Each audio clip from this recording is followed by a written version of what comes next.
Di ka na umikitin ng problema. Hihintayin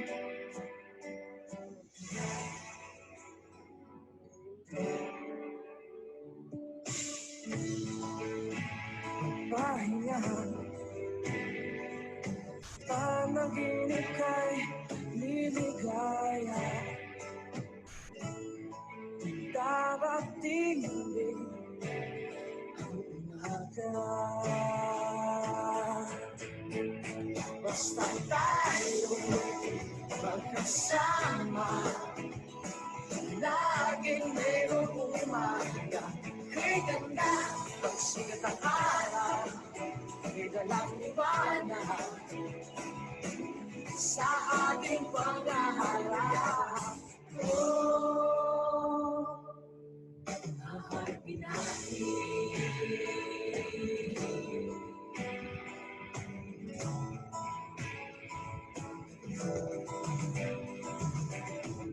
Sige lang, sama ka naman.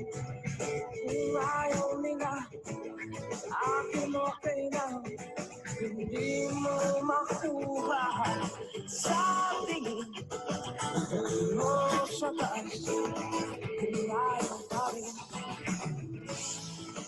inising na araw ng pag-asa'y nabigyan na. Dumating din ang hanapin natin.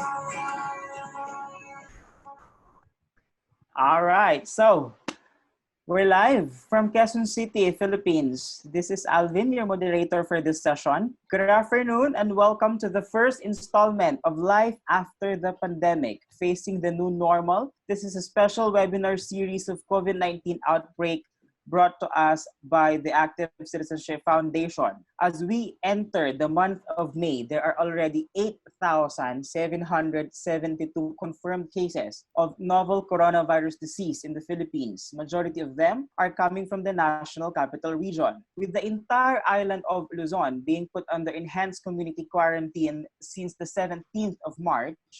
The health department is yet to stabilize the rapid spread of the highly contagious virus. Most companies have shut down operations and have to let go of their workers, causing a disruption to millions of lives who were caught off guard in the midst of this global pandemic. Most affected in all these are Filipinos under daily minimum wage scheme and those in the informal sector. And as the arrest of the virus hung by the cliff and the local economy has yet to restart, their everyday struggle and everyday provision for basic necessities such as food and medicines remain a constant struggle. Unequivocally, while the spread of the virus is mainly a health issue, there are various political, economic, and social aspects that go along with it. The situation calls for solid actions not only from the government but from the different sectors, especially the civil society and the progressive movement. And as the lockdown goes on, the response should be tantamount to how fast the virus gets in the way of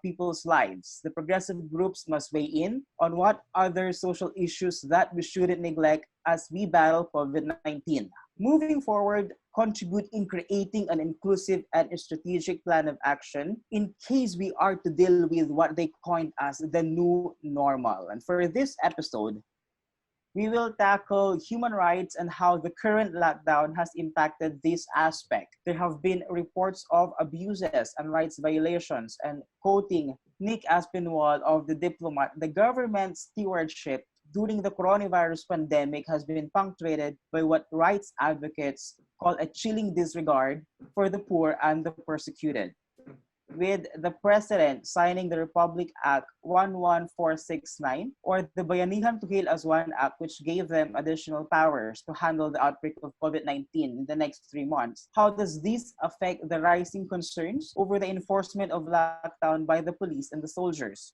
Reports from Rapplers would also say that human rights groups have reported incidents wherein arrest and punish. There were residents that were arrested and punished for allegedly violating curfew rules. How did this pandemic and the subsequent lockdown and other government responses affect human rights situation in the country right now, and what shortcomings were exposed by the crisis? All these and more questions will be discussed in the next couple of hours. And to help us understand the current human rights context, joining us this afternoon are two public interest legal experts and human rights advocates. But before I introduce the first speaker, I would like to remind everyone participating in this webinar that this session is strictly by invitation only, and thus we highly discourage you to take photos and screenshot of the ongoing online discussion and posting it on your social media accounts. At this point, I would like to introduce our first resource person. He is the former director of the Institute of Human Rights at the University of the Philippines Law Center, and currently the spokesperson of the Vice President of the Philippines. Everyone, I give you Atty. Barry Gutierrez. Good afternoon po, Atty. Barry. Good afternoon. Hi, Atty. Barry. How are you? Eto, okay naman. Lockdown. Alright. I got excited today because it's actually my first time to put hair product and put on a decent trousers in 45 days. Really? Sige nga, patayin nga ng pants kung totoong nakapants. In fairness, I wore pants today. Okay, Atty. Barry, welcome to this webinar and thank you for taking time to join us. Yeah, my pleasure. Hi, everyone. I hope you're all staying safe. So what will happen, Atty. Barry, is I will give you 20 minutes, maximum of 30 minutes for your presentation. Okay. And after that, we take a short break before we proceed with the reaction from another speaker. And then discuss questions being thrown to us by those who are joining us right now from their homes. Okay. All right. So let me start now po, sir. So I'll try to keep my presentation brief so we can spend more time with questions, because I'm sure that a lot of people have specific questions regarding the rules of the lockdown and how they are being implemented, and whether things like a prohibition on senior citizens going out is valid, what basis can the police use to charge you in case you violate the quarantine, and so on. Okay, so let's start with basic framework. Let's be very clear. We are in a crisis situation, undeniably. The entire world is currently facing probably the most earth-shaking crisis it has faced in maybe 70 years since World War II. And governments all over the world are under a lot of pressure to take, decisive and in some cases extreme measures in order to stop the spread of COVID-19 among the respective populations. Now, regardless of the severity of the situation, the first thing that we have to remember, and this has to be emphasized again and again, is that even in the face of a crisis, the Constitution and the Bill of Rights remain valid and active. In other words, although in a crisis situation, there might be valid restrictions placed on certain constitutional rights, certain human rights, most notably and most obviously being the right to travel. Obviously, we cannot go out of our houses the way we are used to under normal circumstances, and that's a perfectly valid restriction. That does not mean that you throw the Bill of Rights completely out the window and that government can do whatever it wants, whenever it wants, however it wants, without regard for what the Constitution says, what rule of law there is, and general standards and general rules that govern things like arrests, prosecutions, and so on. So, in other words, when we talk about constitutionally enshrined principles like equal protection, when we talk about rules of due process, when we talk about the right to a hearing, and criminal law principles like there should be a crime defined by Congress before anybody can be arrested, and people cannot simply be arrested at the say-so of the chief executive or any other public official. These are all all valid concerns, and these are all rights and legal principles that persist even in the face of a serious crisis. Sa madaling salita, hindi suspended ang Constitution. Okay, meron pa rin tayong batas, and unlike yung claims of certain individual law enforcers or maybe people in government, that law is not a law specific to a person. Hindi ito batas Duterte, hindi ito batas ng Malacanang, hindi ito batas ng kung sino mang pulis ang makakasalubong mo sa kalsada, kundi ang ating constitution pa rin ang umiiral. So that's the first rule that you should understand. That said, it's clear that Congress, through the Bayanihan Hilas 1 Act, ridiculous name if ever there was one, has actually authorized or empowered the president to exercise certain extraordinary powers under during the period that we are facing the COVID-19 crisis. The Congress specifically cites Article 6, Section 23, Paragraph 2 of the 1987 Constitution as the basis for enacting Republic Act 11469. So I'll just read for reference. This is Section 23 of Article 6. You have copies. Tignan na lang nyo. So in times of war or national emergency, the Congress may by law authorize the President for a limited period and subject to such restrictions as it may prescribe to exercise powers necessary and proper to carry out a declared national policy. Unless sooner withdrawn by resolution of the Congress, such power shall cease upon the next adjournment thereof. Okay. So this provision in the 1987 Constitution is there precisely to cover or in contemplation of a situation like the one we're facing. There's an extraordinary crisis happening. It's not normal times. Government has to move swiftly and decisively. And so for that purpose, Congress has the power to enact a law which will grant temporary emergency powers to the President of the Philippines. Take note that under the constitutional provision, there is a requirement that Congress define a declared national policy. In other words, it can't be a blanket grant of powers. Hindi pwedeng sabihin ng Congress na crisis ngayon, COVID-19, kahit ano pwede nang gawin ng presidente, bahala siya kung ano gawin. No, Congress has to define what the declared national policy is. And second, it has to enumerate the specific powers being granted to the president. Lastly, these are temporary, as I said earlier. Temporary, specifically meaning that they shall cease upon the next adjournment of Congress unless sooner withdrawn. In other words, if Congress does nothing to extend, then they should expire upon its next adjournment.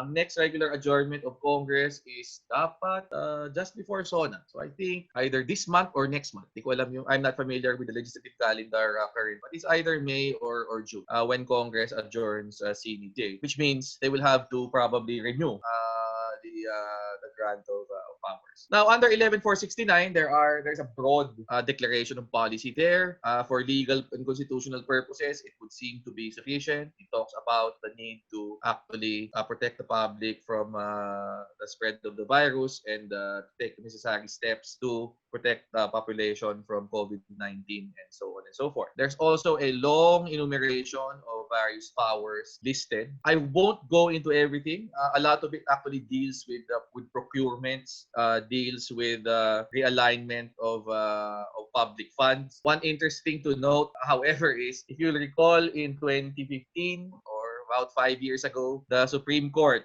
in the case of the Development Acceleration Program, laid down certain restrictions on the way the executive could realign funds within the national budget. That means suspending certain programs and transferring the funds that are freed up from the suspension to other purposes. Now, the Supreme Court, imposed very, very strict rules on when that could be done. Under 11469, apparently all that has been set aside. We're back to a situation where that-like step can be taken by the executive. But let's set that aside. That's not really our topic for this afternoon. I just thought it was, an interesting point to note insofar as 11469 is concerned. Now, specific to restrictions on human and constitutional rights, what does 11469 provide? Well, first of all, there's a general grant of power, and this is found in Section 4A of the law. It says, following World Health Organization guidelines and best practices, adopt and implement measures to prevent or suppress further transmission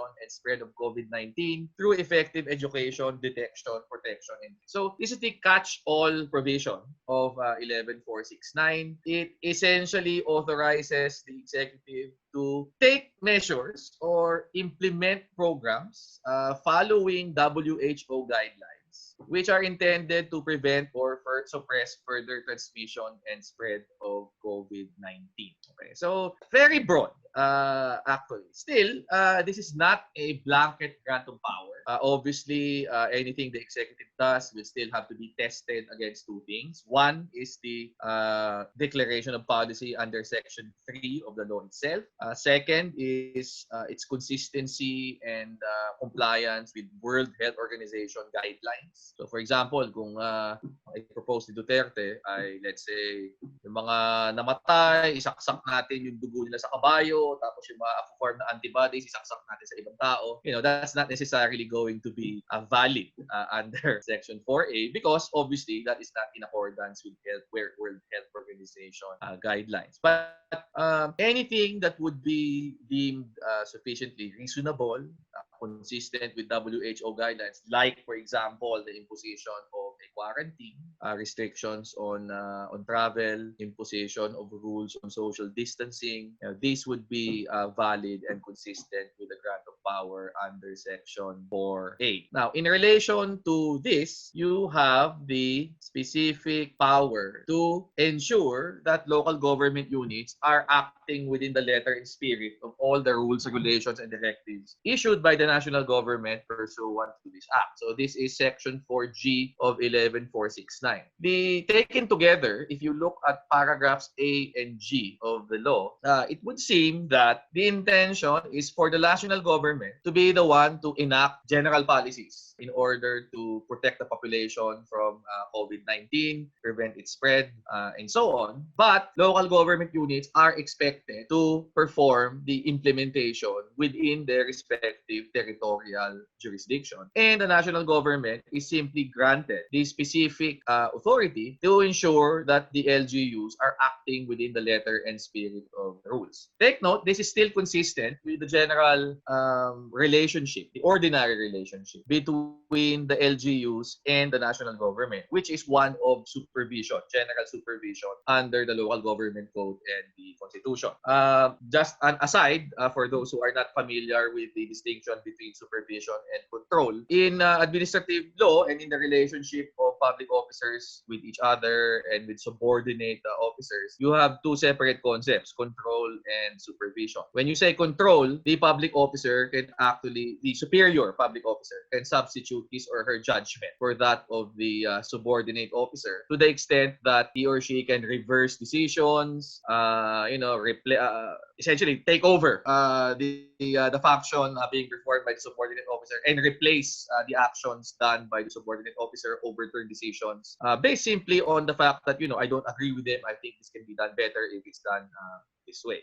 In contrast, supervision is simply a more limited authority. It does not allow the superior officer to substitute his or her discretion for that of the subordinate officer. It's simply a rule or an authority which allows the public officer who is the superior to ensure that the subordinate officer is performing his or her functions within the limitations and scope of law. In other words, there will already be standards prescribed in existing laws, in the Constitution, and all the superior officer is doing is ensuring that the subordinate officer does that, follows those standards in the performance of his or her duties. So Section G in 11469 has the same principle embedded there. It doesn't authorize the national government to step in and take over LGUs. It simply says that LGUs, the national government must ensure that LGUs are acting within the letter and spirit clear hit of all laws. And in fact, it even says that LGU shall continue to exercise in their autonomy in matters undefined by the national government. So it's really more a rule on supervision rather than control. Okay. So where does this lead us? First, it tells you that one, there is a valid restriction on travel contained in 11469. And this is perfectly in accordance with the rule under the Constitution. I've already talked about Article 6, Section 23, Paragraph 2. The other pertinent article is found in the Bill of Rights. That's Article 3 of the Constitution. And under Article 3, in the enumeration, in the declaration of rights regarding freedom of movement. This is under Section 6. Okay? It says, neither shall the right to travel be impaired except in the interest of national security, public safety, or public health as may be provided by law. So take note here, public health and public safety are actually valid basis for restricting the right to travel. Okay? That's clear under Section 6, Article 3. And secondly, such restriction must actually be embodied by law. And 11469, in my opinion, actually provides for ample restriction on the right to travel under paragraph 4A, okay? Ensuring that these quarantines are actually in place. Okay? So the point is, you people can in fact be restricted from movement. Now, the question that a lot of people are asking, what if you violate the quarantine? Can you be charged with a crime? Now, that's a completely different inquiry from whether or not valid restrictions can in fact be imposed.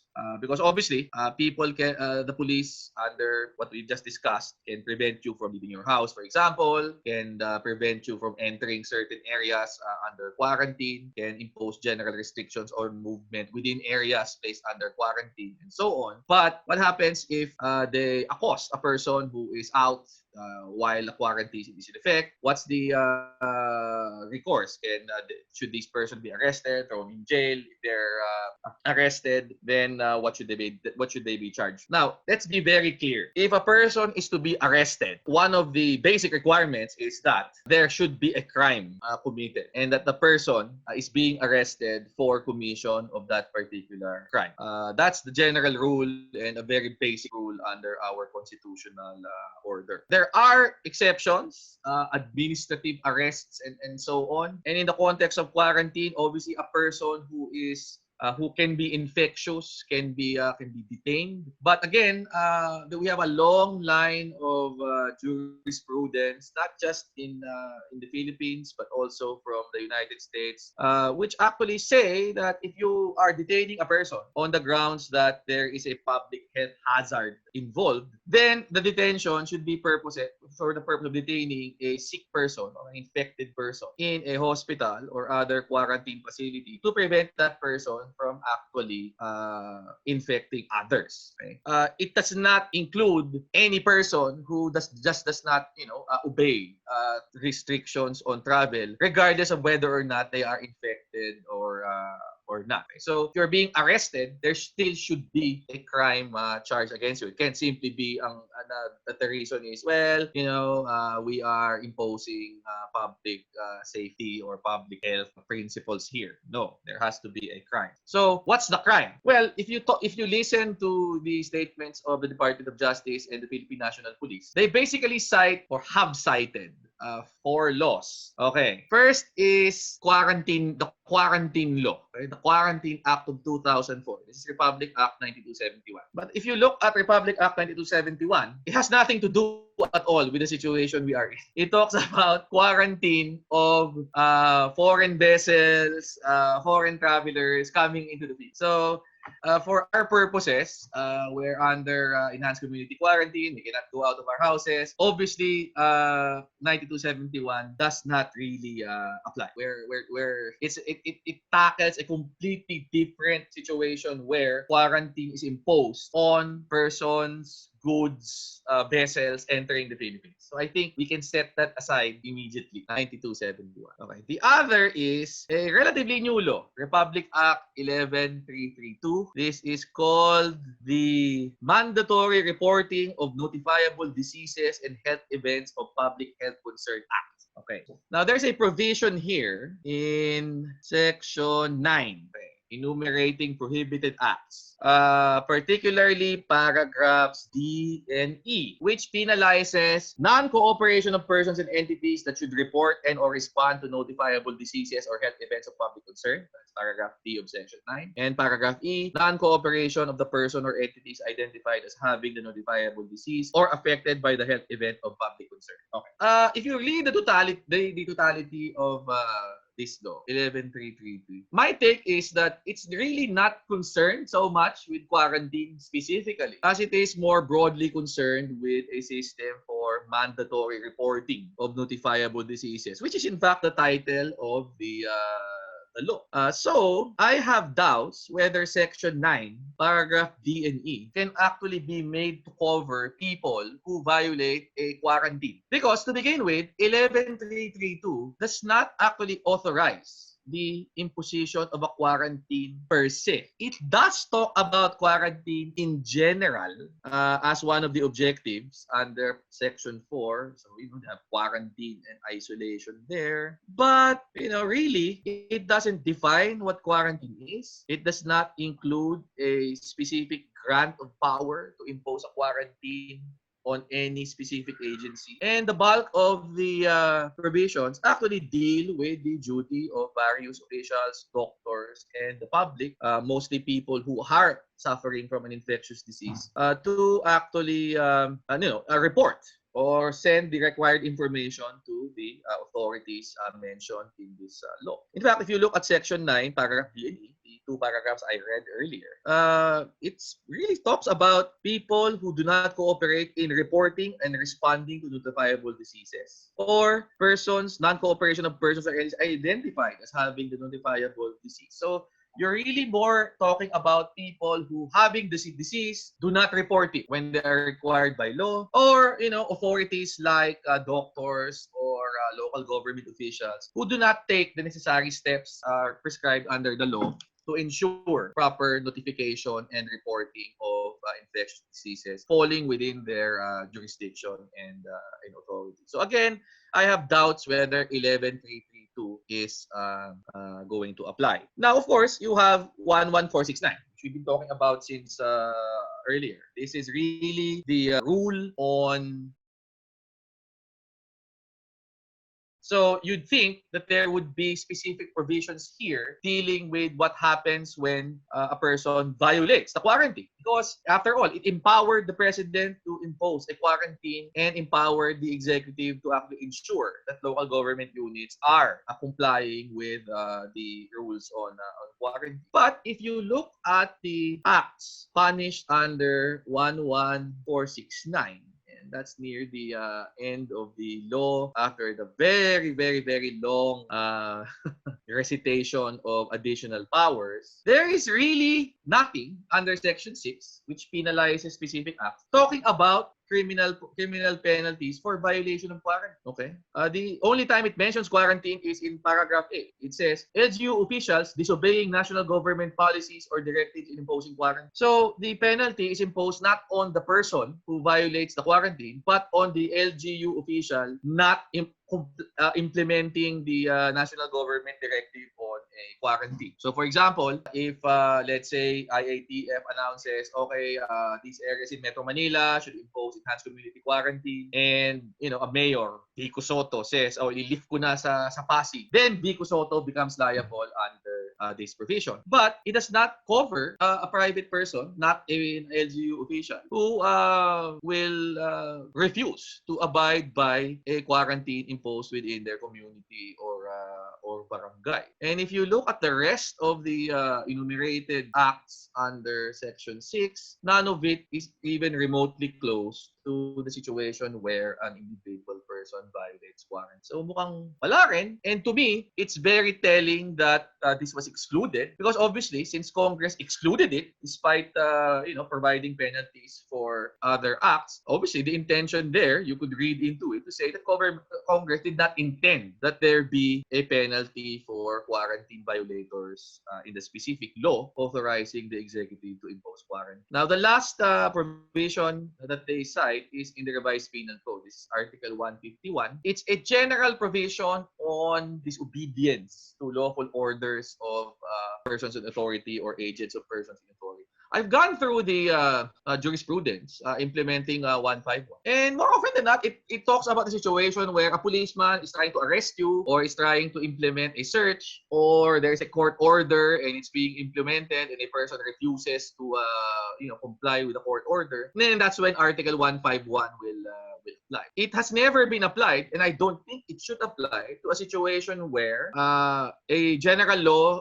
authorizes, let's say, an executive or administrative agency to impose a regulation, and then you violate this regulation, and then as a blanket reference, you will say, well, that's already a violation of Article 151. There is a long history of administrative penalties being imposed in the context of criminal law, where administrative regulations, if violated, can have penal consequences. But in almost all the cases where these penalties for violating administrative regulations were considered as valid, the situation usually involves either one, the law authorizing the agency to promulgate regulations already included the penal sanctions. In other words, kabalo, Congress says, okay, this agency can enact regulations and any violation of these regulations will result in these penalties. 1, 2, 3. Okay. In this particular case, Article 151 is not that because Article 151 does not grant any agency the power to promulgate regulations. So it's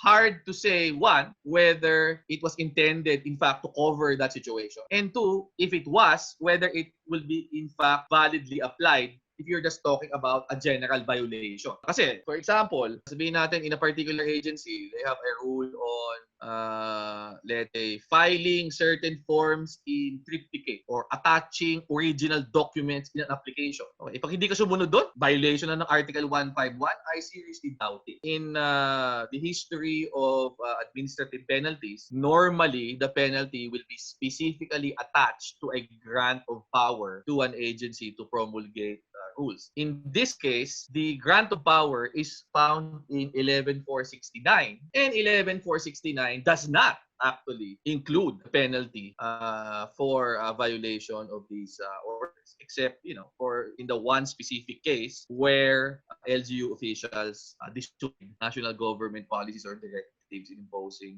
quarantine. So, net result, I actually don't think there is a crime being committed if there is a quarantine violation. Obviously, the officers concerned can still order you to go home, prevent you from leaving, and so on. And if at that point the resistance becomes physical, then Article 151 can apply, direct assault can apply. But short of that, lumabas ka sa bahay mo dahil pasaway ka o wala, nakalimutan mo yung quarantine pass or whatnot, I seriously doubt that by itself is already a crime. Okay. Section 6 also talks about, and this is probably where I will try and wrap up, go to the other speakers or to questions. Spreading of false information. So this is 11469, Section 6F. Okay. Individuals or groups creating, perpetrating, or false information regarding the COVID-19 crisis on social media and other platforms. Okay. Like any restriction on free speech, this really will be subject to strict scrutiny. In other words, it has to be very clear that the act of spreading false information is such that it is no longer protected speech. Okay. Because the rule on when protected speech is considered protected and what limitations can be imposed on speech does not change even in the midst of a crisis. If you look at Section 4, Article 3 of the Constitution, no law shall be passed abridging the freedom of speech, of expression, or of the press, or the right of the people peaceably to assemble and petition the government for redress of grievances. Unlike in Section 6, where there is an express exception saying, except in the interest of public safety, public health, national security, etc. There is no such exception here. So meaning, the general restrictions or the validity of restrictions to be imposed do not depend on whether it's a crisis or not. They will still be the same restrictions they will still be gauged under the same standards of validity as if it were ordinary time. So, the questions that will arise there will be, do they fall under any of the exceptions? Okay. So that's my take on that. The crisis will not actually be cannot impose a different set of standards for free speech simply because there is a crisis ongoing. Okay, I suppose I can wrap up there. I'm sure there will be other questions later on, but I'll stop here to allow more time for questions later, and we can go into more specific questions and issues later. Okay, thank you. Thank you so much, Attorney Barry. Yes, we've received some questions already, but we'll go into that later. At this point, I'll just like to recognize all of our attendees in this webinar. We have like 54 at this point. I think Paeta is joining us also this afternoon. I'm seeing here Kong Tom also is here with us. Ano lahat more kasama, Kaupor is there, Paeng is there. So I hope you will stay with us. We'll take a short break at this point, and then when we come back, we'll be joined by Attorney Mimi to give her comments. Hindi ka na umikit, limutin ng problema. Hihintayin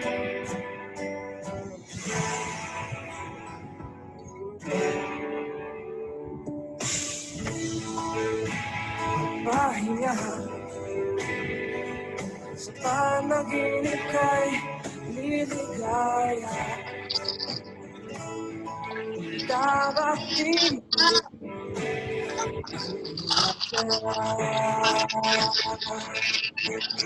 basta tayo magkasama, laging mayroong umaga. Kay ganda, pagsigat ang araw, may dalang liwanag sa ating pangarap. Oh, haharapin natin.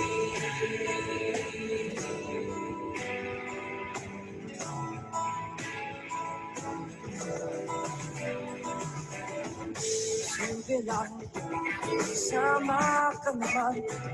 Kung ayaw nila, sa akin okay lang.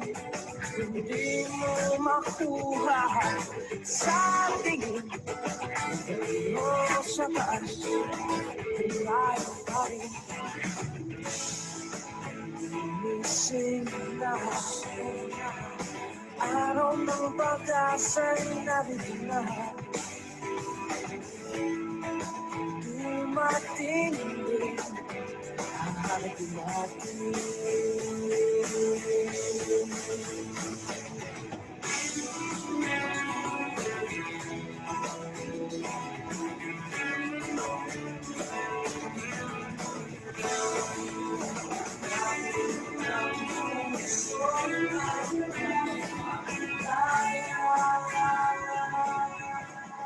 And we're back once again. This is Life After the Pandemic, Facing the New Normal, a special webinar series on COVID-19 outbreak brought to us by the Active Citizenship Foundation. At this point, we will be joined by another resource person. She's also a lawyer and a human rights advocate. I think currently she's doing a consultancy for a non-profit organization. Everyone, I give you Attorney Mimi Banayat. Attorney Mims, are you there? Yes, Alvin, hello. Hello. Yeah, hi Alvin. Hi Sir Barry and the guys in the webinar? Marami ba tayo? We are 54 at this point. Wow, okay. Well, I'd just like to add, no, before I start with my comment question for Sir Barry, I'd just like to add to what Barry raised, the points he raised, that right now there is a perception that the president and law enforcers can do anything and everything under the sun. Yes, but yeah, I agree with Sir Barry, and as he correctly pointed out and crafted the discussion, that the Constitution and our Bill of Rights are still in effect, and the Constitution is not suspended just because of this pandemic or the enactment of the Bayanihan to Heal as One Act. Based on what Sir Barry raised, what it means for us, especially for human rights advocates and lawyers who practice, is that we anticipate the kind of actions that private citizens will file after the prosecutor's office will all be opened, and when lockdowns will be lifted, and we anticipate that these are all cases for violation of rights under Article 3 and the Constitution. So we also anticipate that when citizens are allowed to file cases, these kinds of cases, they will do so against duty bearers, meaning public officials, local government officials, and law enforcement officials. That is what we anticipate, and as human rights advocates and lawyers, we are ready to file these cases and to guide citizens to file these cases. My comment question actually is, will citizens really file cases? Because without a unified and I think clear voice from advocates defining these violations, no one really has defined what is punishable under the Bayanihan Act or under RA 1132 or even under Republic Act 9271. These violations, especially the illegal arrests happening right now, they will all just be forgotten and remain unfiled. So maybe my question is what are the chances that cases for violation of constitutional rights be filed? So that is my comment suggestion. It's very short, but I leave it there. Yeah, ang dami na nating questions as of this point. So maybe I'll ask Attorney Barry to join us again so we can do a panel discussion. Yeah, okay. I'm here. Pero before anything pala, gusto ko lang sabihin na ang ating mga kasama sa overseas ay nag-attend din ng ating webinar. Hello to all the kasama from the United States. First question. So earlier nasabi natin, we mentioned that technically the Bayanihan law is silent on punishing yung mga lockdown violators. There are 100,000+ arrests already, no? From the Rappler count. I think there are 130,000+ lockdown violators from their count, and then 31,000 of these have been arrested. So when you say they've been arrested, they've been detained? And is this... Yeah. Ito ba ay constitutional or is this a violation of their human rights? Because technically, in our discussion earlier, wala silang kasong vina-violate even under RA 11332, which is the mandatory... Ako ang tingin ko talaga, there is a massive violation of constitutional rights happening with all these arrests. Kasi in my opinion, although it's my opinion, and obviously the PNP does not share it. If you look at all the laws they have cited, and we went through all of them, but from the BAHO law 11469 to mandatory reporting of infectious diseases, that's 11332, even to Article 151 of the revised penal code. I don't think any of them actually specifically provide for a violation of quarantine. Okay, so very basic naman ang rule mo under criminal law. If you want to punish somebody, there should be a crime defined by a law, and that's going to be the basis for imposing a penalty. And nowhere in any of these laws do you see a definition of a crime called violation of quarantine. Ngayon, si Doris had an interesting question that I answered sa question panel. Yes, she was asking, but what about ordinances that were enacted, let's say, by cities or provinces or municipalities? Now, under the local government code, these entities are empowered to pass ordinances. But take note, has to be an ordinance. It cannot be an executive order by a local chief executive. Kasi you're talking about a penal law. So it has to be an ordinance which defines a crime. And in the case of ordinances, may limitation on the penalty and under the local government code. If you're a city or a municipality, the penalty cannot exceed 1 year imprisonment or 5,000 pesos of a fine. If it's a municipality, you're only talking about 2,500 pesos fine and 6 months imprisonment. But technically, yes, if there is an ordinance which prescribes penalty for violation of ordinance, it can lead to an arrest. But dahil mababa yung penalties concerned dito, normally what happens in ordinances, tama Mimi, di ba? Merong mga mabibilis na courts diyan eh. Yung di ba may night court diyan, etc. Kasi these are minor infractions that normally don't go through the full-fledged criminal processes that Yes, sir. Yes, sir. Yeah. Yes, sir, Barry. Usually, ordinances nga, lalo na when we talk about lockdown violations as what Alvin said. These are curfew violations. So, fine lang yun. And if they're minors, they will just be given back to their parent. Yun. So, there would be no detention really to speak of. And what Alvin mentioned a while back was that there are this great number of people now detained for cases under 11469, and right now we have BP 880 and 11332. So yun. Public assembly. Pero dapat fine lang. Okay. Yes. Yeah. So the point is, it's really a cause of concern that apparently the police have felt that they are empowered to arrest people for vague crimes like Article 151, which as I discussed earlier, I don't even think apply. The other concern that I think should be flagged, because it is also involves a constitutional and human rights violation, is the searches. Because right now, dahil may restrictions on movement, yung sa mga deliveries, for example, ang ginagawa ng mga police, they stop you and they search you. Technically, that's an illegal search. The fact that we are under a quarantine situation does not authorize police officers to conduct searches without warrant. So the rule on checkpoints, for example, is as long been established by the Supreme Court. You pass by a checkpoint, ano lang yan?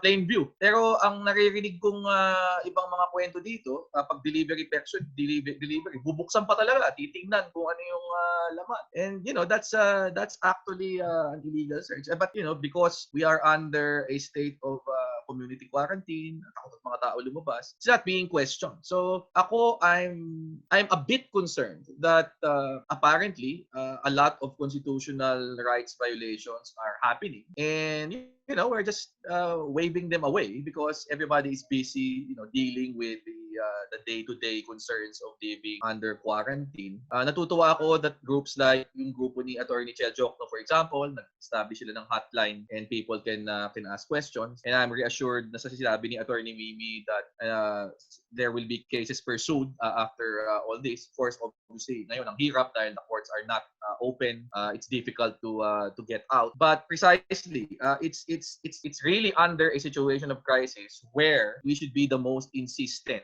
on government respecting and recognizing constitutional rights, because this is the situation where we really cannot question, and it's very, very difficult to assert rights in a situation of emergency. Yes, thank you po.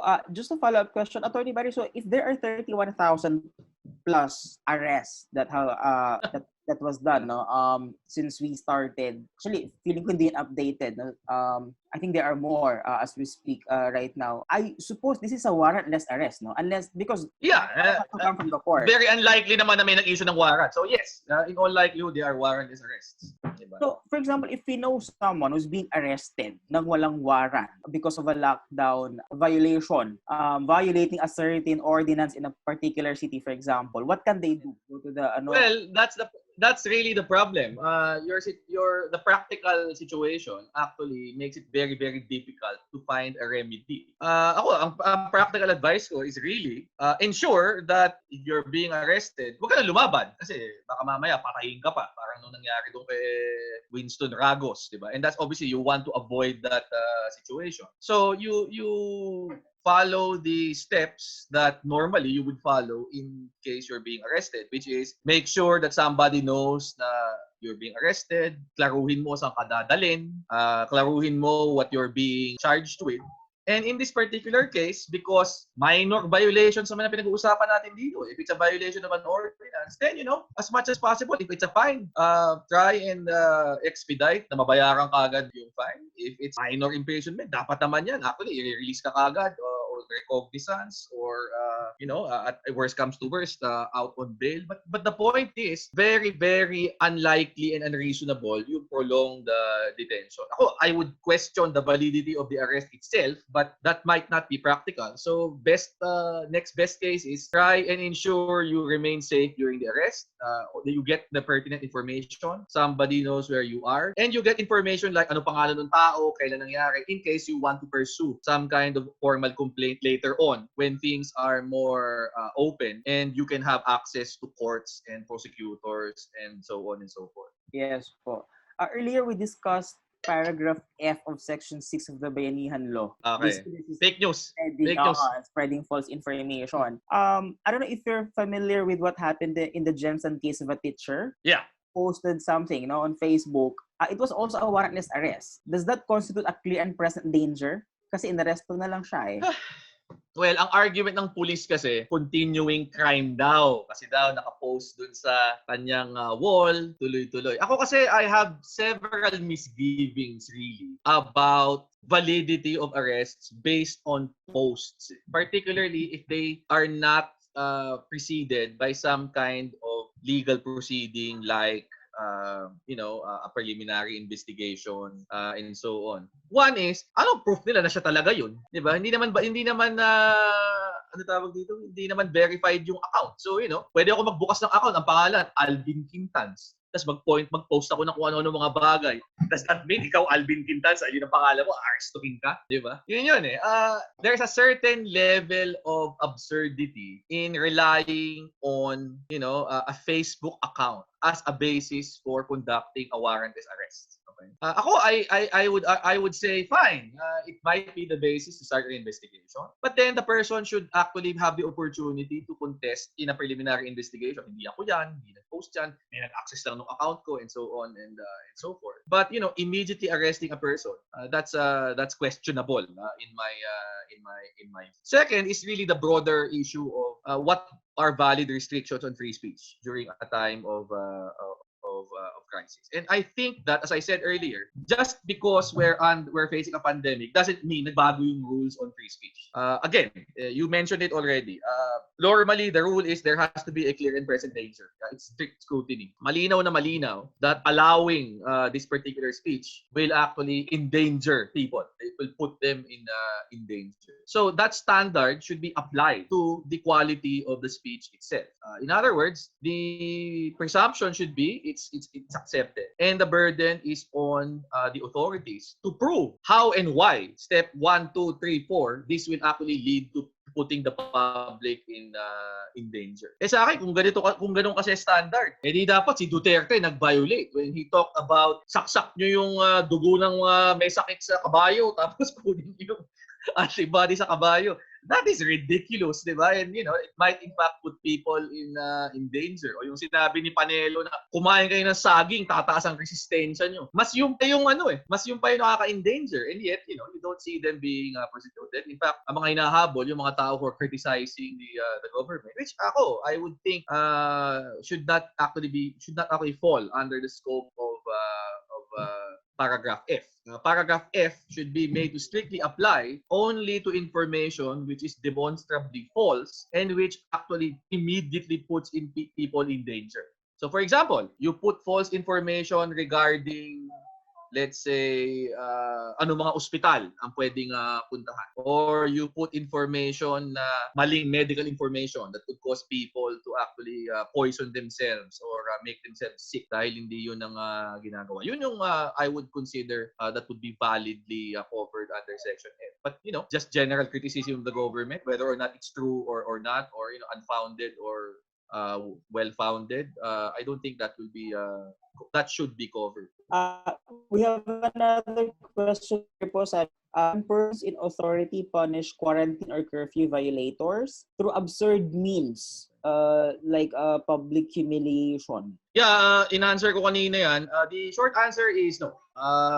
Obviously, only penalties prescribed by law can be imposed under the Philippine system. That's imprisonment, fine, public censure, and so on. But obviously, public humiliation, corporal punishment.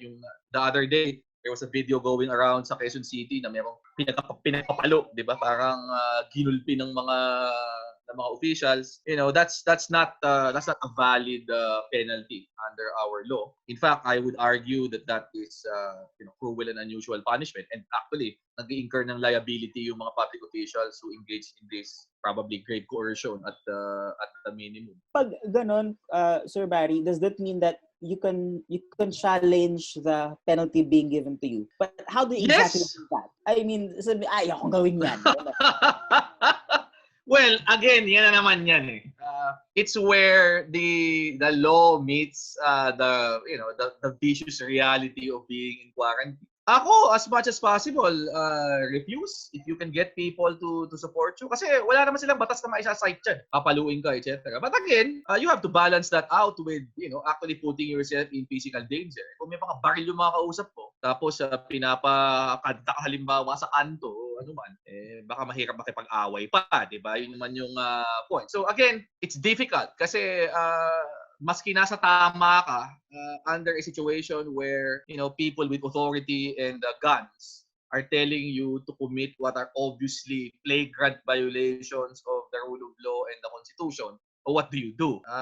Again, you have to balance it out with staying safe in the immediate and ensuring that you'll still be around later on to file cases and complaints when the situation loosens up enough that people already have access again to prosecutors and to courts and means of redress. So mahirap talaga sa situation ngayon eh. And ang hirap kasi sabihin na hindi, insist on your rights kahit ano mangyari, because in this situation that can actually lead to putting yourself in danger, and certainly we don't want to do that, diba? It's the advice we always give people when they're being arrested, diba?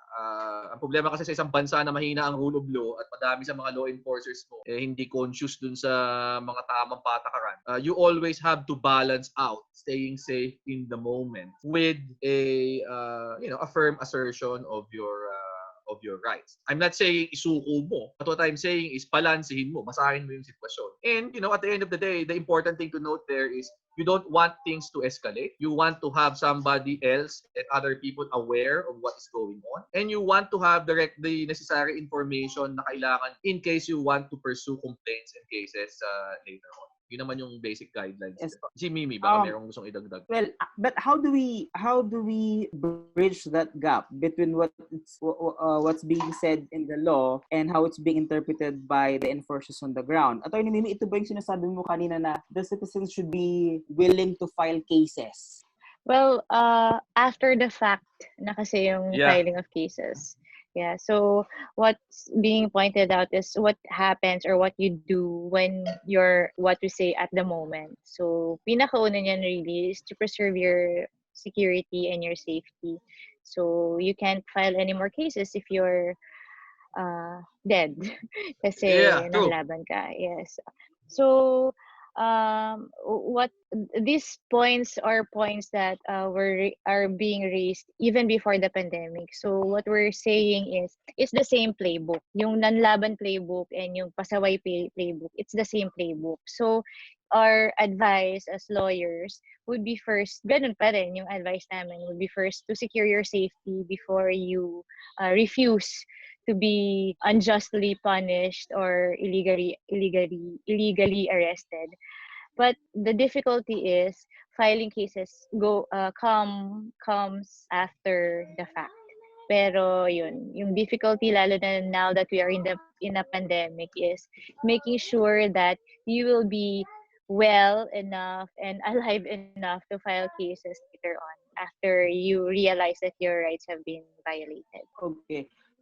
We have a question from Sir Tom. Sabi niya, di ba yung Siracusa Principles provides for non-derogable rights? Courts fully functional Bayanihan Act nor RA 11332 cannot provide penal provisions or penal sanctions other than those already provided under existing laws. Ang problema kasi sa Siracusa Principles, they don't really have it's debatable whether they fall under the category of general principles of international law. Okay? They're not a treaty. It's not a treaty that we have signed on to. It's essentially a set of guidelines passed by WHO, that I'm not mistaken.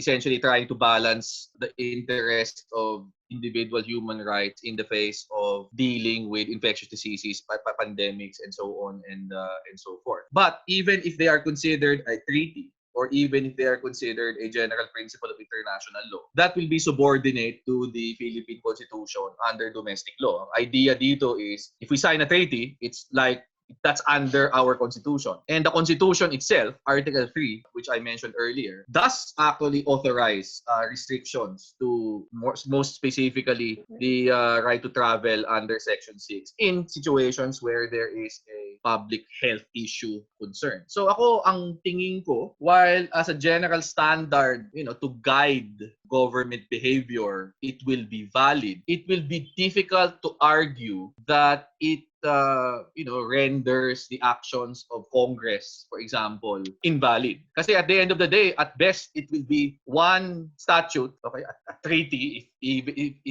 even is that, or a general principle of international law, and a subsequent statute enacted by the legislature, which theoretically can overturn or amend our obligations under international law. Ang isang bagay kasi that we should remember with respect to the treatment of international law under a domestic legal system is, in the Philippines in particular, a treaty and general principles of international law are considered to be on the level of statutes. Kumbaga, ordinaryong batas. So as ordinaryong batas, they can be amended, they can be superseded by subsequent enactments of Congress. So the limitation really on what laws Congress can pass is our own Constitution, which is the highest law here. And as I said, the Constitution does recognize that there can be valid restrictions on the right to travel in cases of there's a public health interest involved. So that's Article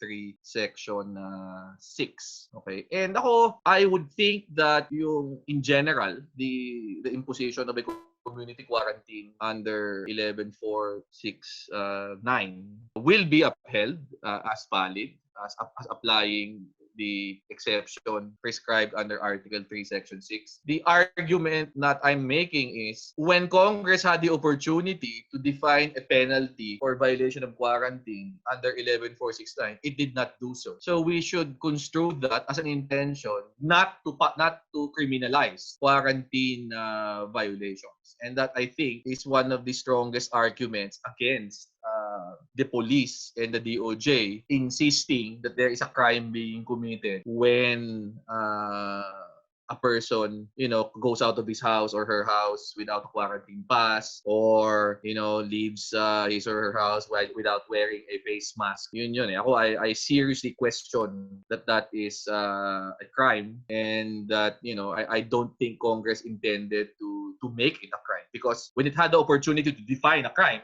na yun, it did not do so. Wala. Blanco yung 11.469. So ang pinaka-argument mo dyan, yan na nga yung nagbigay ng authority sa national government na maglagay ng quarantine. Yan na nga yung nagsabi na LGUs should follow the guidelines being issued by the national government. And in fact, it did prescribe a penalty for mayors and other local officials na hindi sumusunod. Ba't hindi nila ginawa yun for ordinary citizens? Obviously, the intention is not to punish ordinary citizens. And, PNP and DOJ cannot try and fill in that vacuum by trying to do some legal juggling of provisions like Article 151, which I seriously think does not apply in this particular case. Okay, so with all of this, sabihin nating violations happening, can we file before the UN Human Rights Committee a case? The short answer is yes. Any individual who feels that some of his human rights under the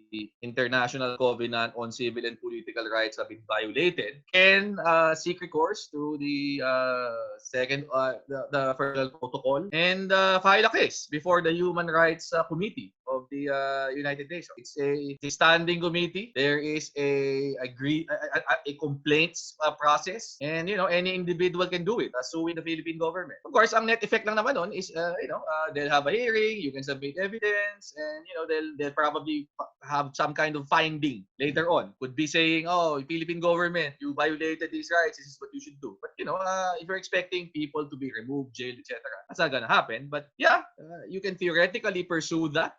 That can be done. Although ako, mas tingin ko mas effective remedy yung sinasabi ni Attorney Mimi kanina, which is just document the cases and then file the cases before a Philippine court later on. You can charge these guys with crimes like grave coercion, with unlawful arrest, with arbitrary detention, and so on. And the advantage of that is you will have a specific declaration before a Philippine court that there was indeed illegality in the conduct of all these arrests, and you will have penalties imposed on the public officers concerned. Yun nga lang, that's going to be very difficult to do under the current situation. We're all in quarantine. But that's definitely something that should be pursued when things settle down a bit. In in Marikina, they were handcuffed to each other, thus violating physical distancing. So, can the police be held accountable for this? Well, ako, nakakatawa nga yan. Kasi di ba 11469 punishes local government officials. So technically, since physical distancing is actually a policy enacted by the national government, if you're a public official, an LGU official, and you countenance this violation, technically you can sue the mayor who exercise forces within their territorial jurisdiction. So ironically dito, ang makaka-invoke pa ng 11469 will be people who are subjected to such practices. Ayan, tingnan nyo, yung A, very clear. LGU officials disobeying national government policies or directives in imposing quarantines. And as far as I understand, physical distancing is mandated under the IATF guidelines. So technically, there's an argument to be made that if it's the police themselves who violate, then their mayor who is supervising them can theoretically be held accountable. Ikaw, Mimi, tingin mo. Wala ring choice eh. But, in the same manner that I won't push for the punishment of private citizens when they don't comply with lockdown policies, I would also push the punishment or filing of cases against police officers when they think they validly detain and in a very small space yung mga violators. Yeah. But I think parang it's naghahalo. It's really, we recognize the validity of the restrictions in our movement and right to travel. Ang dapat hindi natin nare-recognize yung right nila to arrest us when we go out of our homes forgetting our quarantine passes, or when we go near a meter to other people. Yung parang this is the only way, data-driven naman, the only way for us to flatten the curve would be for us to keep our distance, physical distance from each other. Pero hindi naman sinabi ng RA 11469 or even 11332 na you can arrest us if we violate if we don't follow the policy. So yun parang I think it's getting modeled. We accept the valid restriction, but we say that all the arrests are invalid and unlawful. Actually, I think that this discussion highlights one of the things that I think is wrong with the entire way this is implemented. And I think this addresses one of the points na nire-raise ni Eta dito sa chat, which is I think the authorities to a certain extent, particularly the police, which is enforcing the restrictions on movement and travel and so on, have lost sight of the overarching objective, which is to protect people from getting infected. That's the idea. That's That's why we're stopping people from leaving their houses. That's why people cannot go to work. That's why there are restrictions on movement in and out of Metro Manila and so on and so forth. Kasi you don't want people going around mixing with other people and spreading infection. Okay? That's the idea. But because the focus has shifted from that overarching objective to the specific, hindi, enforce natin ang quarantine. Dapat ang mga tao may quarantine pass, otherwise huhulihin natin. Nawala na yung objective eh. So you're zeroing in on the detail, which is the quarantine, forgetting that the quarantine serves a purpose. Kasi ridiculous yung you will stop a person because he or she does not have a quarantine pass, and then itatapon mo in a cage with 10 other people. Magsisiksikan sila. Di ba? You only contributed to the further spread nung disease, which is what you're trying to avoid in the first, and why all these restrictions were enacted to begin with. So I think that's something that we should also repeatedly try and emphasize, that this is not just about a quarantine. This is about government taking extreme measures in order to fulfill a public health objective. This is not principally a public order issue. It is a public health issue. And if your law enforcers lose sight of that, then we have a big problem, because instead of actually damping down or clamping down on the spread of the infection, you are in fact contributing more towards spreading it further. That's why I think there's a validity to the calls being made by some groups that kailangan explore yung release of certain people in detention, because they're all cooped up in there in a alam naman natin, ang taas-taas ng congestion rate ng mga jails natin. They are all exceeding maximum occupancy, sometimes 300, 400%.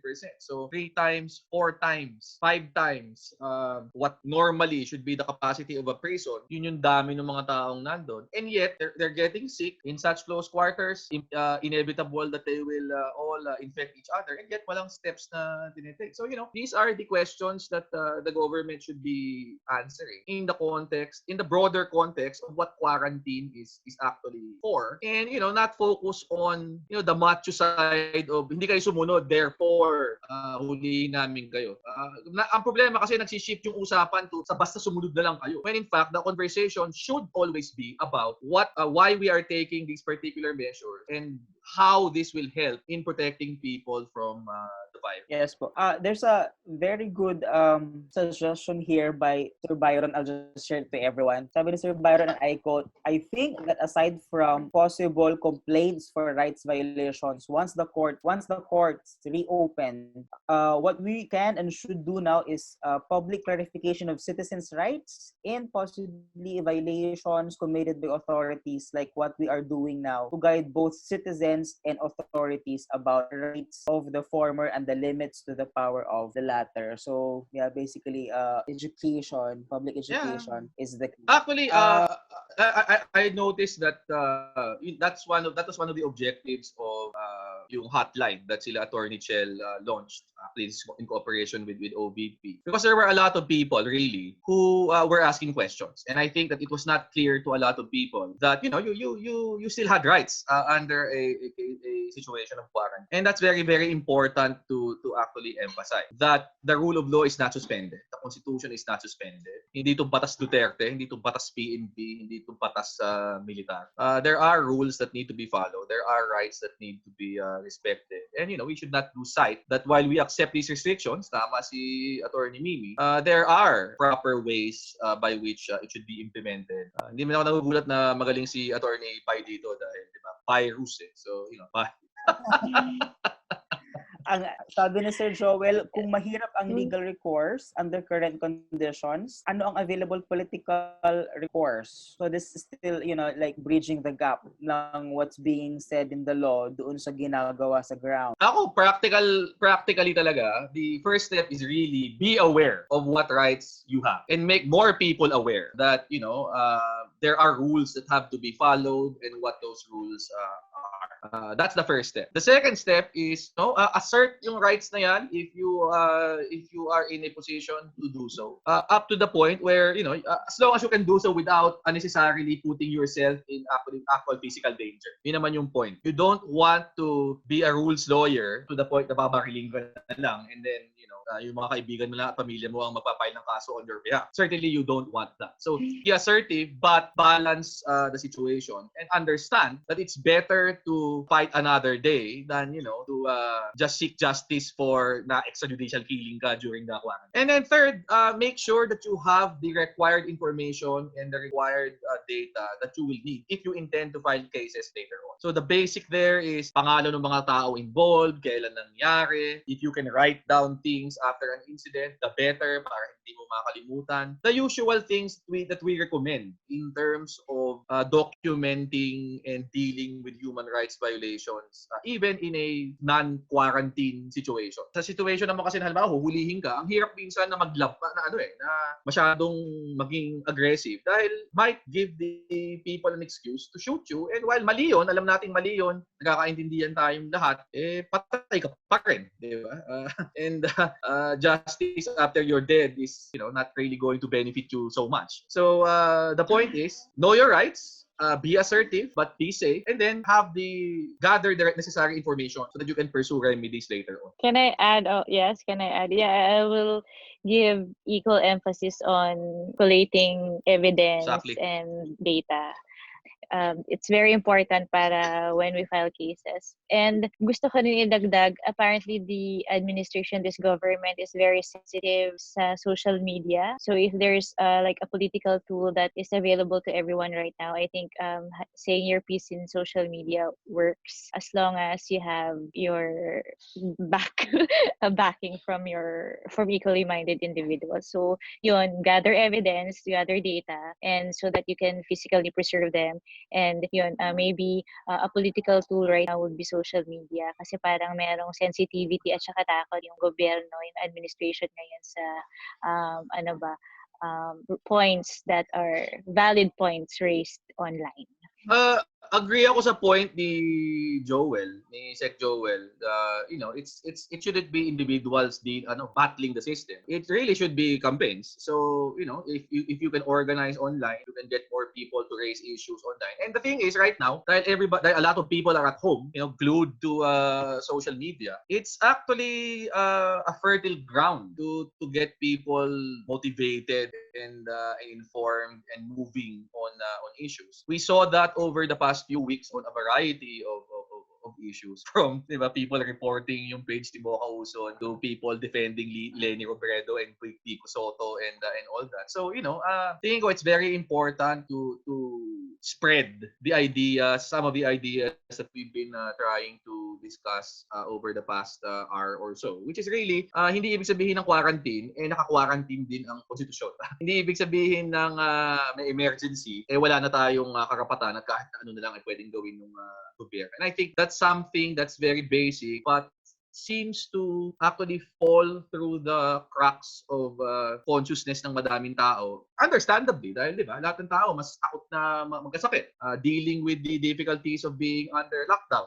So, they might think na, well, hindi naman ganun ka-importante yung asserting rights. But this is really the most important time to assert rights when it's inconvenient to do so and when it's when government really is operating to a large extent without oversight, because the regular mechanisms for oversight are shut down or operating under a limited capacity. But I agree kay Attorney Mimi, public pressure by way of social media has proven to be effective in the past few weeks. And that's something that really should be pursued, particularly ng mga political groups like Akbayan na meron namang mataas na level of organization and therefore have a better capacity to mobilize people in a concerted and coordinated way. Yes po.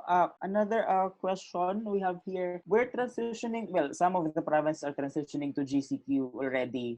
NCR is supposed to transition in 15 days or 14 days. But there's still a 24/7 restriction on senior citizens. Is this something that we can question based on empirical evidence, knowing that parang everyone can get sick naman, parang ganon. There are already studies that it's not just seniors who are most vulnerable vulnerable? Well, it's really an equal protection question. The point is, if you're singling out senior citizens for special restrictions on movement, the first question that you should ask is, anong basis mo for, classifying them differently from everybody else? And that's where you will go into the science and, the scientific basis for imposing special restrictions on senior. Diba? So, does the data bear it out? Does the science bear it out? And so on. And as you pointed out, lumalabas dito, hindi naman totoo na, well, there's a special level of vulnerability to seniors, particularly if you look at the number of people who died and who have been infected and compare that to yung various age ranges.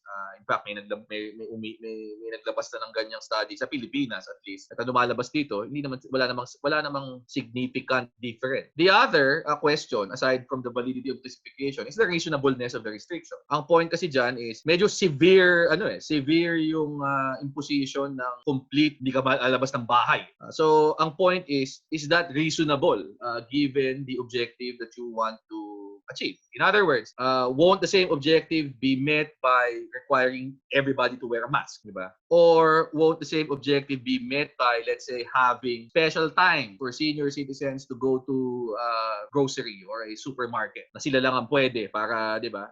And so on, which some countries have actually done. So, these are the questions that have to be asked, and these are the standards that have to be met. And I think that it's healthy that a lot of people have questioned yung rule, because really the rule needs to be questioned in terms of, one, the validity of the classification, and two, the reasonableness of the restriction. Other concern kasi on reasonableness is really with respect to paano yung mga mag-isa o kaya households na lahat sila senior citizen. How will they get their supplies? How will they kailangan nila ng gamot? Paano sino provide no? So, these are the concerns that have to be addressed. And again, I think that the lens of what are we ultimately trying to achieve here is really the lens you need to use. We want people to be protected. We want people to be safe from the virus. So the question that we need to ask is, are these measures that we are proposing really going to achieve that objective in the most painless and reasonable way possible? Because if the answer is no, then it's a bad regulation. And I think again that's something we're losing sight of. A lot of people have gotten, well, in the past almost 2 months, people have just gotten used to the idea of let's just follow. Sumunod na lang tayo, di ba? And may mga nagtutulak pa ng pasaway narrative na parang pag nag-question ka, masamang tao ka pa. But that's not it. Government has a responsibility to actually explain what these measures are for. And in fact, I think that's where government has failed the most in the last few weeks. It's adopted an attitude of basta sumunod na lang kayo, as opposed to adopting a policy of clear disclosure and explanation as to why these particular measures are needed. If you look at the experience of other countries, yun ang ginagawa nila, di ba? Parang may malinaw na explanation. You're asking for people to cooperate because you are providing people with a clear framework and a clear basis as to why these things need to happen, why these things need to be done. And that's a more effective way, really, of mobilizing large groups of people rather than just, intimidating them into submission, which is apparently the preferred mode of the current administration. So, may joke pa lang. Given that situation, Attorney Barry, na merong siya na lang kayo scheme at this moment, at this point, what's our remaining space to voice out or to raise concerns? Well, this is a remaining space. So, while we're all locked up at home, we really should take the time to continue to link up with other people online, talk about what needs to be talked about, like what we're talking about now. And as I said, informing ourselves of our rights and, really taking a good look at the policies that the government is implementing, and gauging whether these policies are reasonable under the circumstances and whether the government is in fact doing all it can to keep us safe during this entire crisis. Because remember, while it's true that as citizens we have an obligation to comply with policies and regulations intended to keep us all protected, government equally has an obligation to present clear objectives and clear remedies to citizens. And that includes at the minimum timely reports and clear and correct information coming from officials. And that has not always happened in the course of the last 7-8 weeks. And I think that we should insist on that. We should continue to tama yung mga sinabi ni Eta kanina. We need to continue educating people about their rights. We need to continue educating people about what the government is doing. We need to continue educating people about the other options as to what can be done. And we need to listen to experts. We need to listen to scientists. We need to listen to people who are experts on analyzing data. We need to listen to doctors to ensure that everything that is happening, everything that is being done is in accordance with some kind of reasonable, fact-based, evidence-driven approach. And that's really the best reassurance you can get, and that's really the best incentive for people to follow policies when they know that these policies are actually well thought out and being implemented in a conscientious and responsible manner. Ang hirap kasi when you get the feeling that may mga umaabuso ng sitwasyon to push their own agenda of just keeping people locked up and complacent and compliant. That's when problems arise, and we don't want that to happen. If you remember, Atty. Barry, VP was some sort of parang question from competing, di ba, with DSWD and civil defense doon sa kanyang relief operations. Sabi nga ni Mother Blenda, this message is not just for VP alone, pero message for even for private institutions. More volunteers of relief operations are being arrested. May mga nasample na nandiyan if I'm not mistaken. So the question Argina, yeah. What violations technically under quarantine rules ang bina-violate ng mga organizations or ng mga nagvo-volunteers if may mga humanitarian? Actually, I don't understand kung saan ang gagaling yung pag-arrest nga dun sa mga yan. I think basically it's just a quarantine violation. Hindi ko alam kung ano yung specific basis na ginamit doon. A few weeks ago, DSWD was trying to insist that because there is a presidential decree that requires that you get a DSWD permit before you solicit donations, na everybody should apply first to DSWD before they start soliciting donations. But again, because there was such a huge backlash on social media, sinabi sa kanila, kayo nga, hindi nga nyo ma-distribute yung ayuda sa mga tao and dahil pa yung mga shit na sinasabi. There was they promptly pulled back on that point. So hindi ko alam kung ito yung isa sa mga basis na inahabol nila dito or ang basa ko kasi, 'di ba, affiliated sa Makabayan tong mga hinuli, 'di ba? So there might be an element of political singling out din dito. Panahon to ng crisis. So people who are affiliated with the groups they don't like, sige, huliin na natin dahil pagkakataon eh. But honestly, I do not see what the basis is for arresting people who are engaged in relief operations, particularly if they comply with social distancing guidelines, wearing of face masks, and so on. And even if they were not compliant, then the solution is just to make them comply. Bigyan nyo ng face mask, sabihin nyo, pasensya na kayo, wala po kayong quarantine pass, umuwi muna kayo, etc. Daanin lang siya. Pero to arrest them is really parang ridiculous at this point. And gives rise to questions that people are not really enforcing a quarantine against the virus, but people are enforcing quarantine because they want to keep people or have an excuse to to restrict movement and to arrest people and so on. Sir, 'di ba the Bayanihan law should end siguro mga mid-June? Is that right? Yeah, yes. Mid-June. But given the current daily cases, new cases, is there a possibility of any action that they will extend the Bayanihan law? That's hard to answer. I'm not I haven't seen the whole the whole data set. Although UP, some experts in UP are doing an analysis based on DOH data. It's another question, of course, whether the DOH data is complete or reliable. But based on their analysis, they're saying that they can compute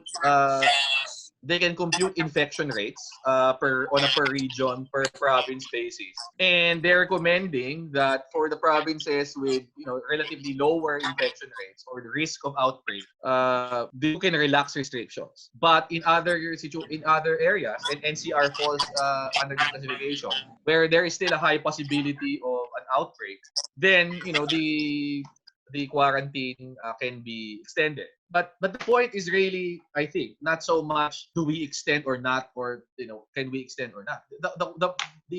That's not a standalone question. It's a question that has to be answered alongside with other questions like, okay, so if we extend the quarantine, paano ma-answer yung issues of people not having income because they could not go to their jobs, or people not having access to supplies dahil nahihirapang pumasok ang pagkain at gamot at iba pang mga essential goods into the areas under quarantine. That's the first. The second is, okay, we extend quarantine, but what are you doing in the meantime to actually address the issue of controlling the spread of the virus? Because a quarantine is not a solution. It's a stopgap. Flattening the curve is a stopgap. You are slowing the rate of infections so that people, we can find a vaccine, or government can put in place a system for testing people and therefore segregating yung mga may sakit sa hindi, and so on. So ang tanong, okay, ginagawa natin yung quarantine. Asan na yung kasunod? Asan na yung mass testing? Asan na yung mga ibang mga mechanisms that you are supposed to be putting in place to allow for some measure of economic activity happening even while we're waiting for a vaccine to be developed, produced, and distributed. And apparently, that's not entered the conversation so far. People are so focused on the here and now, the quarantine and its effects, that we are missing the medium-term view, which is the crucial view in this case. A quarantine is not a solution. It is a way to buy you time until a solution can be obtained. So ang tanong is, so ano yung what's government doing to come up with a solution? And don't tell me it's the 1 million peso reward for producing a vaccine, which is completely ridiculous under the circumstances. But anyway. But Attorney, but of course, we cannot rule out the scenario where they will not push for the extension of Bayanihan Law. Yes. And if they do that, what should be warned about? Well, una, there should be a clear evaluation, an assessment. Okay, so ito yung mga powers na ginrants, which prove useful, ano yung mga na-accomplish, and so on. Moving forward, ano pa yung kailangan? It cannot be a blanket grant of authority. Each power, each authorization, each policy that government enacts should be in service to a particular objective. And because we have already had experience in implementing the Bayanihan Law, there should be an honest to goodness assessment. So ano nag-work sa mga policies na ito? Alin sa mga powers dito proved useful in actually curbing the spread of the virus, and so on. And what was completely useless. Ako, hindi ko maintindihan. The law provides so much leeway to the executive in realigning government funds to purchase essential supplies like PPEs, for example. Bakit na ngayon kulang pa rin ng mga PPE? Bakit,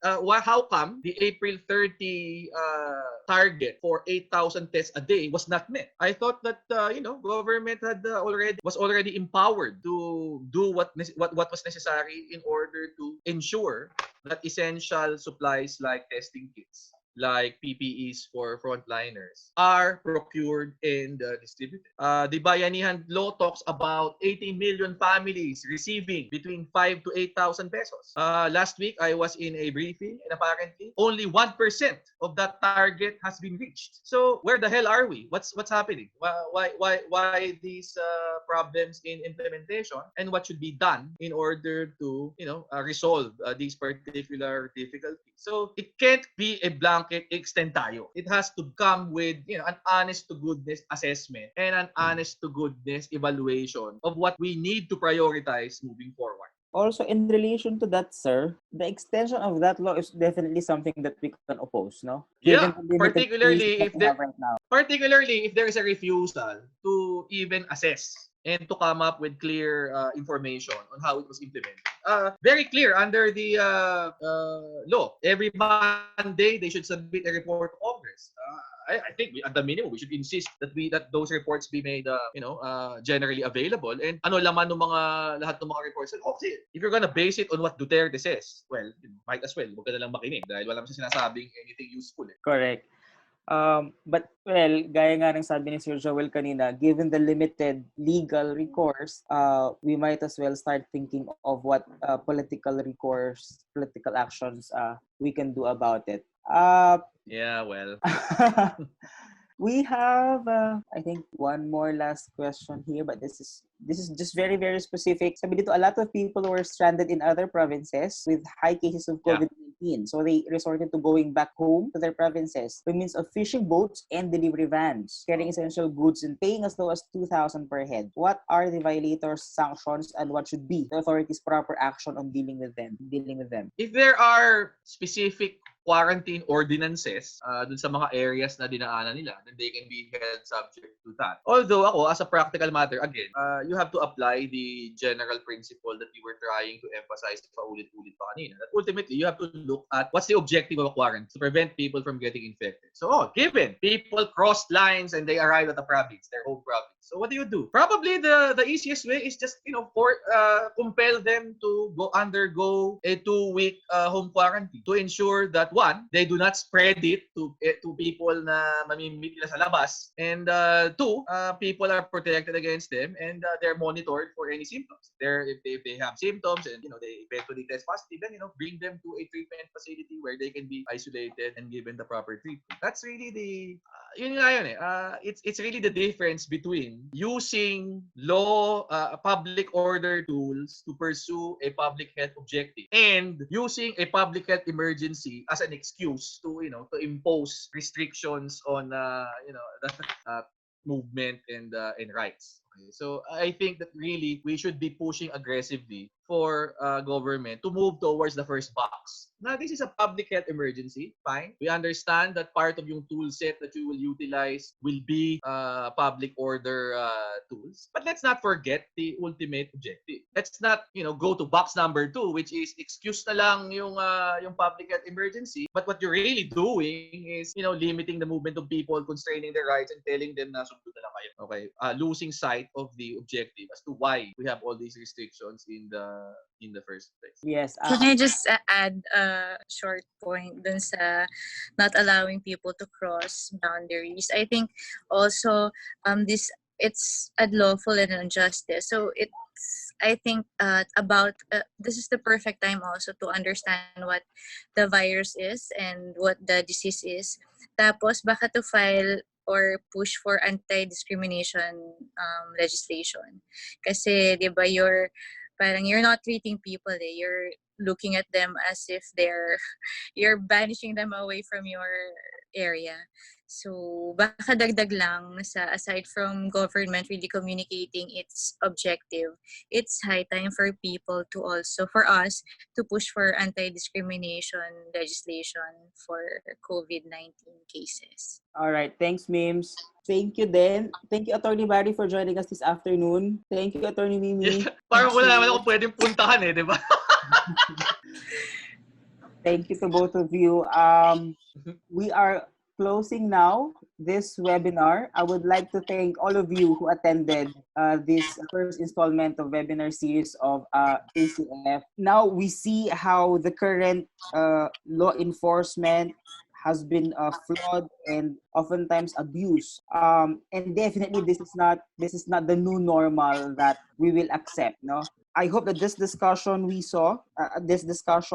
that we had today, saw the gaps between the laws that we have and how it's being enforced on the ground, will help us assess the things that we've been doing in the past, our situation, and then maybe think of possible ways that we can move forward together as a collective, given the very small space that we have right now. So thank you so much. Thank you so much to Active Citizenship Foundation for facilitating this webinar. And good afternoon to all of you. Keep safe, keep healthy para magkita-kita tayo ulit after this pandemic. Maraming salamat po. Thank you. Thanks, Alvin. Thanks, Mimi. Ingat kayo. Thank you, Sir Barry, Alvin. Halika na, umikit, limutin ang problema. Hihintayin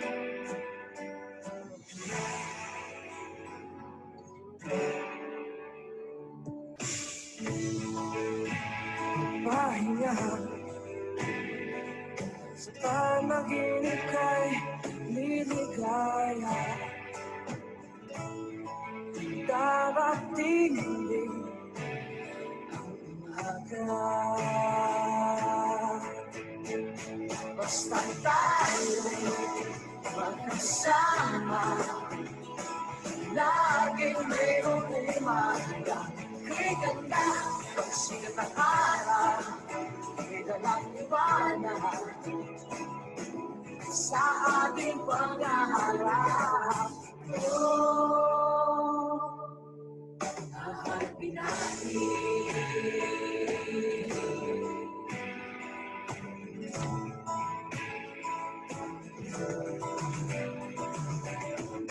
simple lang, isama ka naman. Kung ayaw nila, sa akin okay lang. Hindi mo makuha sa tingin, hindi mo sa taas, kung ayaw pa rin. Ginising na araw ng pag-asa'y nabigyan na. Dumating din ang harapin natin.